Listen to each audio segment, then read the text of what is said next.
Welcome to class. This is Learn to Paint with Scarlett. That's me, of course. Today we are going to paint some physalis.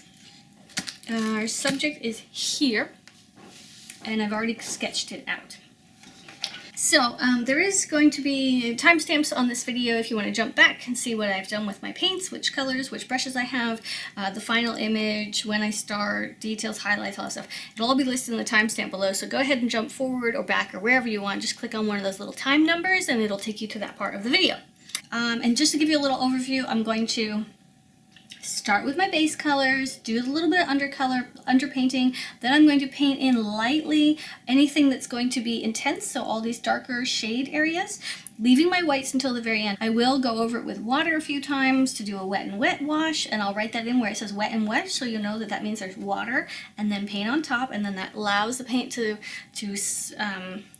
blend out. There is a little highlight on the inside on this physalis. I will have to try to keep that white, or I might use a tiny bit of mask right there and right here on this little triangle to make sure I keep that white. And I think in here there's a little bit here that could be white, and maybe up here. So this is a Schminky mask, and it's a slightly green mask, which I really like because you guys can see where it is when it's on the paper. So there's a little bit of white there, and there's a tiny bit here. Now when you're applying mask, you can do it with the back of a pencil or back of your brush, or anything like that you want, but it is really useful to consider that you're actually painting with the mask. So if you can use an old brush, dip the brush into the soap first and then put your mask on the brush. But if you can use an old brush, you're going to get much better lines, and those better lines are going to mean better picture when it comes off. They're going to be beautiful lines that you can really work with. So I recommend using a real brush, not using any other kind of thing that's not really going to work for what you want. But entirely depends on how, what kind of work you're doing and what you want to look like. Maybe it doesn't matter. Maybe you take the mask off, and I do this too sometimes, take off the mask, and then I rework that white area. So it doesn't make any difference if it's a big blob of mask or if it's exactly what I was going for and perfectly done. So I want a little bit here. Coming up in there's a little bit of highlight, and I think there's a little highlight right there. And maybe just for the fun of it, let's put in a few dotted highlights. Now there is soap on this brush, but I think I'm getting to the point where I should wash it. Just wash it out, make sure it's good. Dip it in the soap again. I've heard a few people say that you don't have to worry about dipping it in the soap and you just need to wash it out regularly. That is just, BS. Let's use that. That is total crap. No. If you want to keep your brushes, use soap. It really does work. It keeps the mask from going into the fibers, into the hairs. So, and then here, I'm going to put a little bit there. And I think down here, there's a whole bunch of spots here actually that I could use the mask on. And a bunch there. Right, and then what we initially said was this physalis here has a shine, has a few dots, and then it has a shine that goes across. Now, the nifty thing about masking fluid is if you put it somewhere you don't want it to be, just let it dry, and then pull it off and apply it again. It's really not hard. You can always fix a mistake.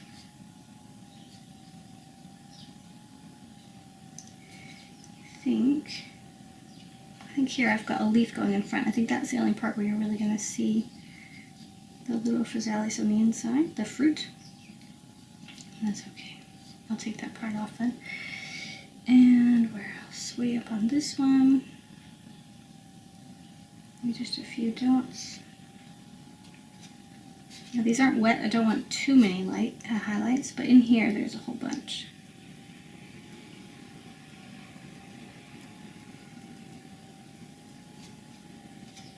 Okay, I'll just rework that. Perfect.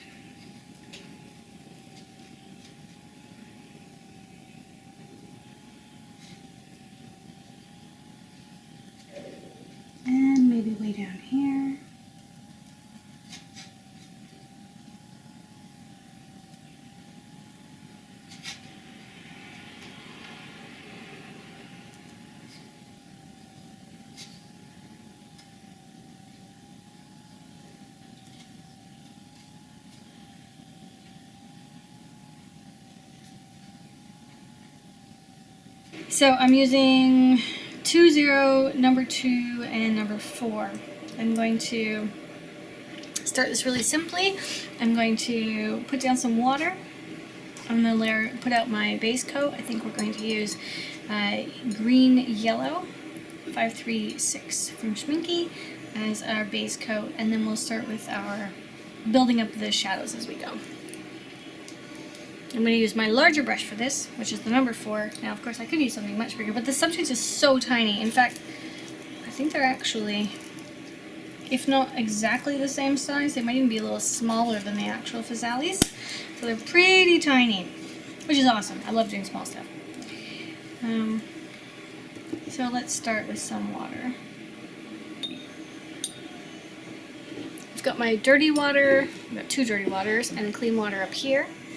That's on purpose. Let's take our clean water. I've masked off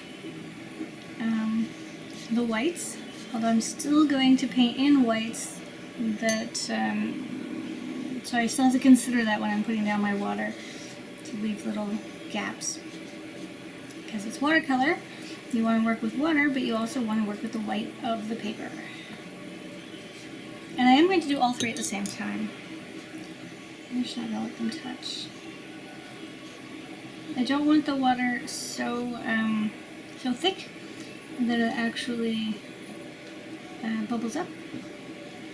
So I want to spread it a little bit. Because if you have like a water drop, a really thick, heavy water drop, the paint's going to go in there and just go right out, the whole thing. Spread out really well, and I don't want it to spread out that much. I want to control where it goes. So this isn't like a pure wash. The other option is that I can put the water down and then wait until I have a slight gloss or a slight sheen till most of the water is gone. And you're probably going to have to wet your subject more than once initially, because the paper is going to soak up a lot of that water right away and it's going to dry really fast. But once you put it down 2 or 3 times, just the water, right, one time after time after time, one after another, then the paper is going to be a little wetter and it's not going to dry quite so fast.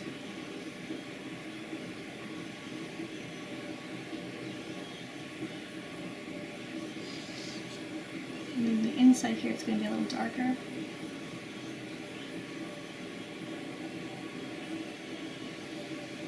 So here's a fun question. Do you guys have any rituals that you like to do when you're painting?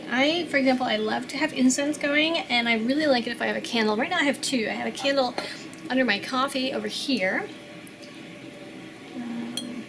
Looks like this.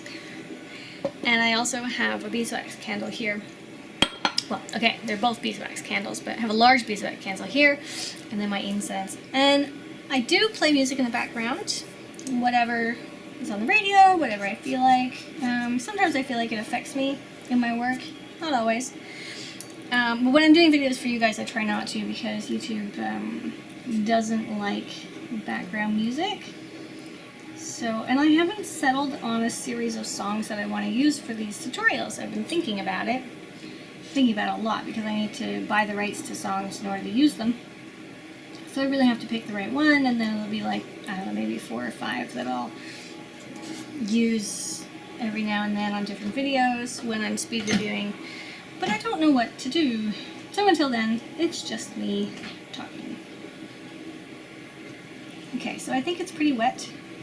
It looks right. And there was a tiny bit of yellow in my brush.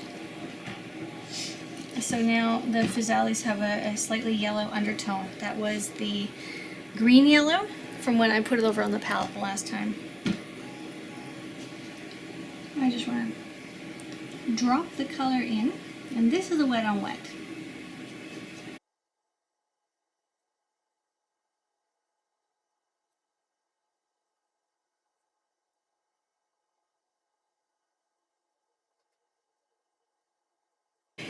I have laid down my initial wash, and I dropped in a few colors, which meant I did a wet and wet. So I did my initial wash, and then I wet the whole thing over. I let it dry, of course. I wet it again, and then I took some of the colors and dropped them in.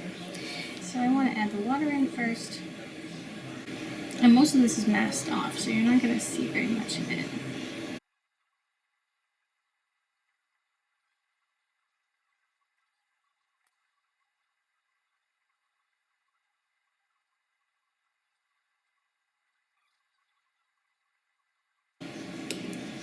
Alright, now let's go back to some of these shadows. And the other thing I want to do is draw in some of these lines. We've got all these beautiful little veins. Now if you want to get a point, just roll the brush slowly in the paint and it'll come out to a beautiful point.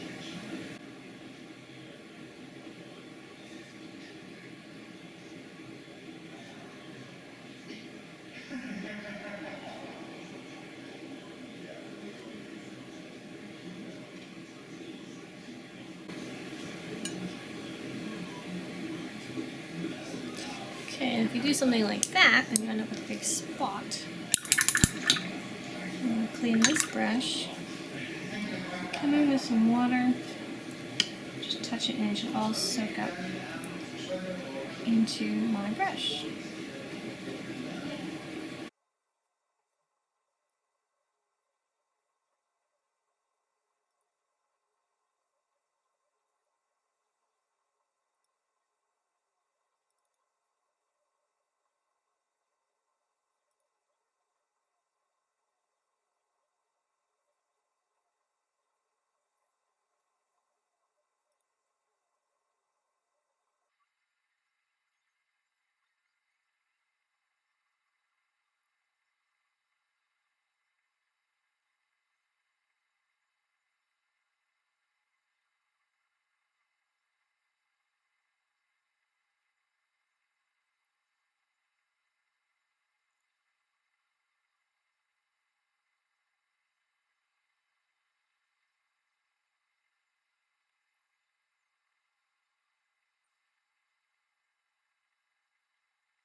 Okay, so the way you find out if the paint is dry is by touching it on the back of your hand, just like if you're testing a bottle for a baby, you do it on the back of your hand.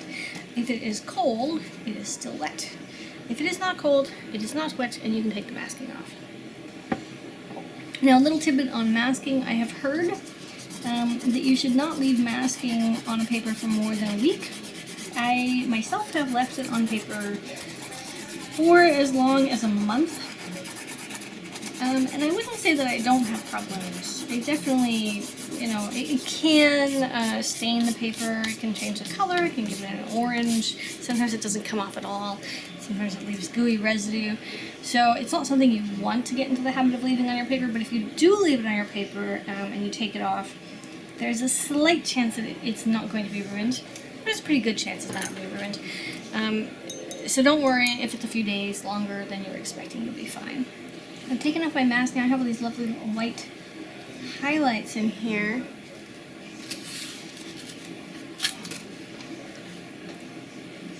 And I want to now go over it with just water first. In order to bring out the fibers that are underneath that were squashed down by the mask. So essentially I want to activate those fibers. And in doing so, just with the plain water, I'm going to lift out a little bit of color from the surrounding, and that's going to bleed onto the white, so it won't be so pure white. It's pure white, especially with these really harsh edges, isn't going to be as pretty. Not always, anyway. Soften it so it looks like it's part of the piece.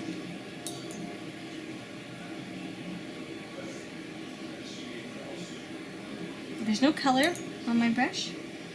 I'm just using water and whatever paint is all around, softly and a little bit of time moving into the white space. There we go. And this one.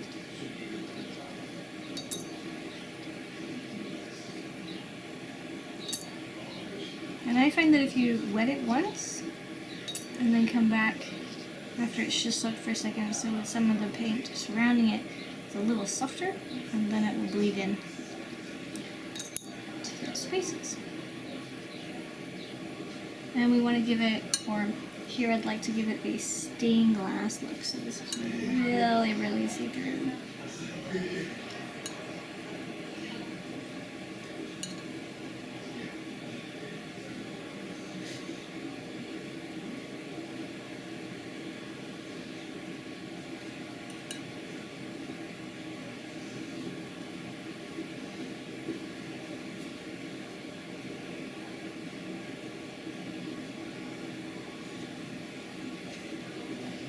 Okay, and then in here there's also,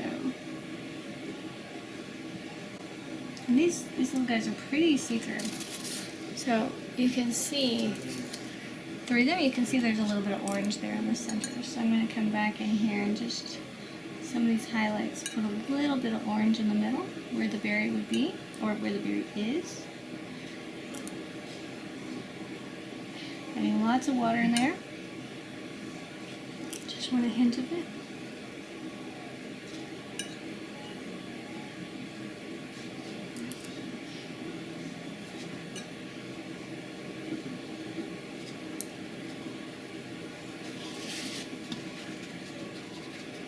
There we go. Beautiful.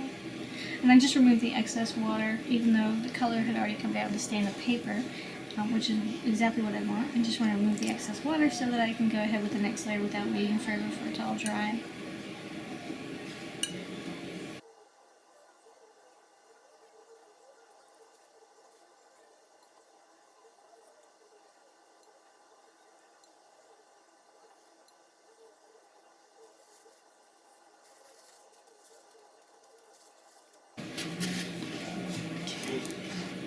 And now, the only thing that is really a solid color is the physalis on the inside. So I want to come back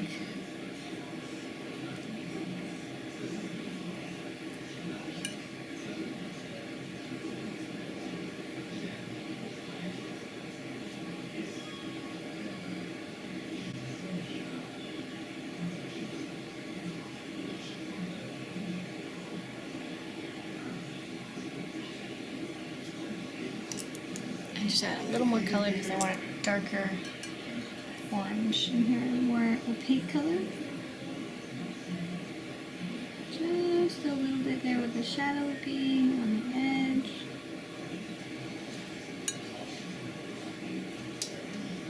And then there's some of that orange will be bleeding through here because it's so thin. And down here.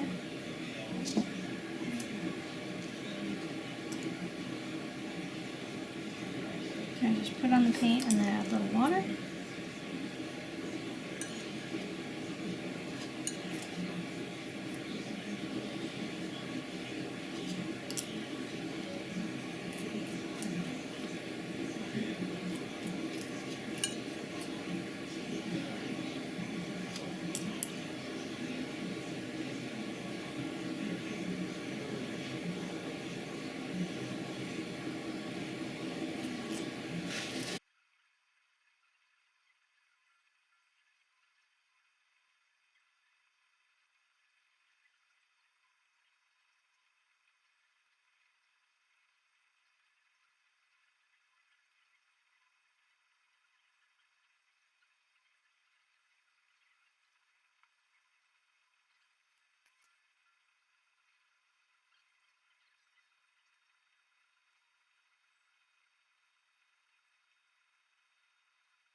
So if you enjoyed this video, please feel free to share it, like it, and give me comments if there's anything you want questions on.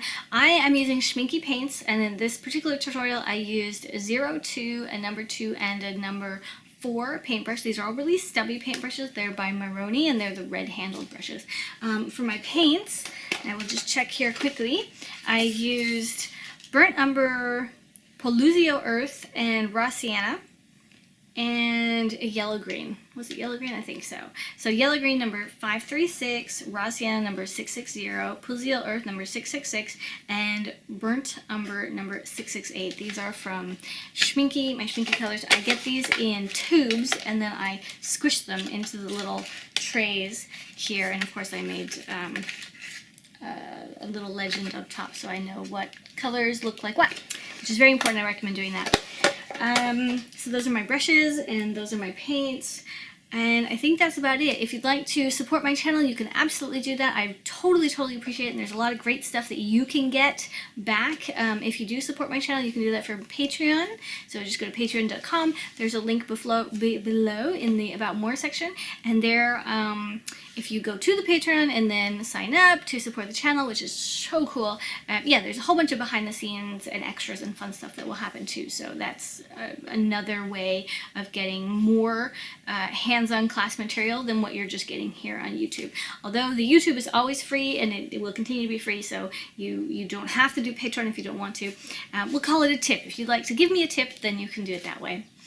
I'm Scarlett. Thanks for watching, and I will see you in the next class. Toodaloo.